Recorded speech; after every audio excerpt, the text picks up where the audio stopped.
Hi, it's Mrs. Naomi. I miss you all. Last Sunday, we celebrated Easter, which is when we talk about the resurrection of Jesus from the dead, when he rose from the dead on Easter morning. Now let me read to you just a little bit of that story from the book of Matthew. After the Sabbath, at dawn, on the first day of the week, Mary Magdalene and the other Mary went to look at the tomb. There was a violent earthquake, for an angel of the Lord came down from heaven, and going to the tomb, rolled back the stone and sat on it. His appearance was like lightning, and his clothes were white as snow. The guards were so afraid of him that they shook and became like dead men. The angel said to the women, "Do not be afraid, for I know you are looking for Jesus who was crucified. He is not here. He is risen, just as he said. Come and see the place where he lay. Then go quickly and tell his disciples he has risen from the dead." But today, we're going to celebrate a different part of the story. In the book of Acts, like the Acts of the Apostles, which we talked about before, the author writes this: "In my former book, Theophilus, I wrote about all that Jesus began to do and to teach, until the day he was taken up to heaven. After his suffering, he showed himself to his friends and gave many convincing proofs that he was alive. He appeared to them over a period of 40 days and spoke to them about the kingdom of God."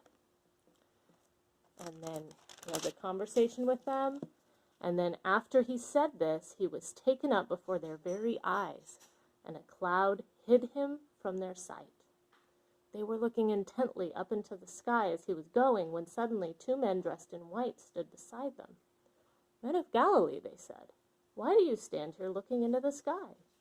This same Jesus who has been taken from you into heaven will come back in the same way you have seen him go into heaven." And so today, I want to talk to you a little bit about what it means that Jesus went to heaven. Because there are some things we look at and see with our eyes, and there are some things we see with our hearts. And this is something that we can use both. Now, do you know what this is? I don't know if you can see it very well. Oh, you can see my mouth through it. Is it getting bigger? This is a magnifying glass. And if you have a magnifying glass, you can take something that is small and you can look at it through the magnifying glass and it looks bigger. Maybe I can show it to you a little bit. See how it gets a little bit bigger? But if you have more than one, like here I have another one, if you have more than one, you can build something called a microscope. Now this isn't a real microscope, but where you can make things that are teeny tiny look bigger. And that's how people know what the coronavirus looks like, because it's so teeny tiny, but they use a microscope. Also, if you have more than one lens, and you put them together differently, like this, you can build something called a telescope. You can look up into the sky at night, and you can see other planets. You can see the moon. You can see other constellations. One time I went to Whiskeytown Lake with Sammy and Nova and their dad, and there were some really nice people there with their very fancy, nice telescopes, and we were able to see the rings on Saturn. It was really exciting. Now, we use our eyes to see, and we use lots of tools that we've built to see things. And so one of the things we have in our house is a set of marbles. Sammy got these marbles at a museum that we went to last summer, I think. And these marbles are made to look like all the planets in our solar system. So there's the sun. We have them here in the living room. The sun, Mercury, Venus, Earth, and you can see our Earth and all the continents on it, and there's the blue ocean, and then Mars, Jupiter, Saturn, Uranus, Neptune, and Pluto. Now, when we think about our Earth, we think of it as round, right? So where is up? Where is up when you have a round planet? Now, that's something that's hard to see with your eyes. But I think if we go outside, we might be able to see it a little bit better. In Jesus' time, they didn't have telescopes, and they didn't even have lenses, but they did have eyes, just like you have. And when they looked down, they saw a lot of green things, and when they dug underneath the ground, they saw brown dirt, just like you, and when they looked up, they might see clouds like we have today, or they might see blue sky. And so in Jesus' time, when people thought about the world, it was pretty simple what they thought about. It was flat. They didn't think of the world as round. They thought of it as flat, like this piece of paper. And so there was the world that they lived on.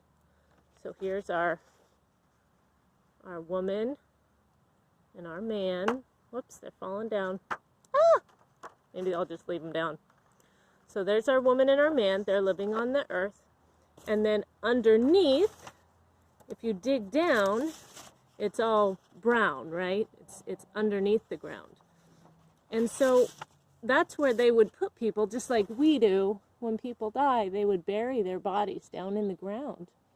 And so they thought of that as kind of a scary place. Underneath and down was being separated from all the people that they knew.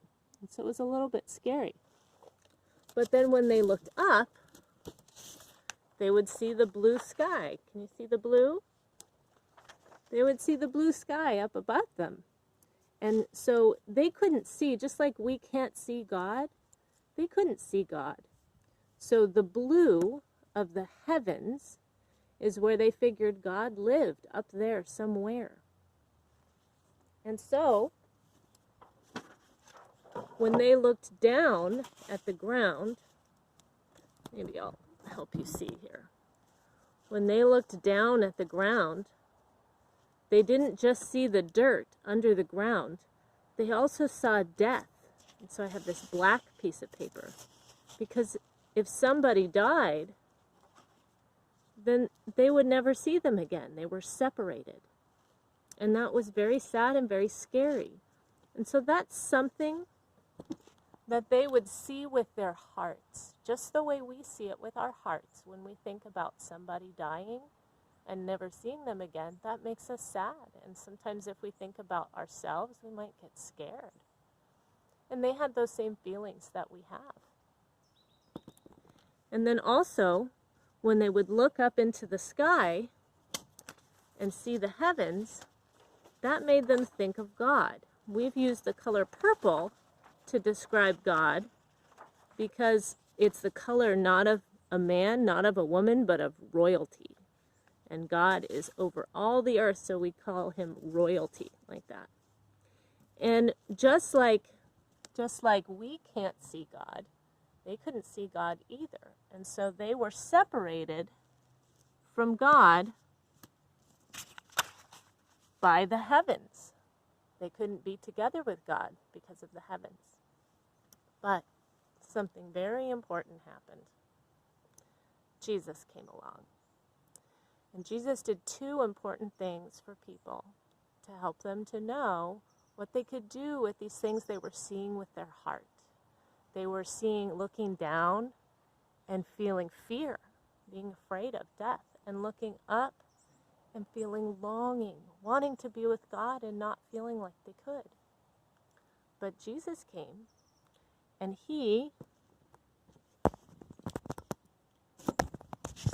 technical difficulties. He was buried,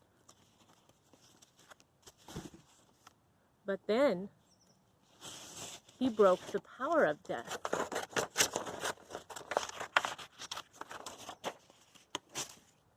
and came back alive. So that when men and women and boys and girls look around, they don't have to be afraid anymore of death, because Jesus broke the power of death. And then, when it was time for Jesus to rise, Jesus went right up through the clouds, up through the heavens, to be with God. But he didn't just do that. The angels told the people that Jesus was going to come back, just like they saw him go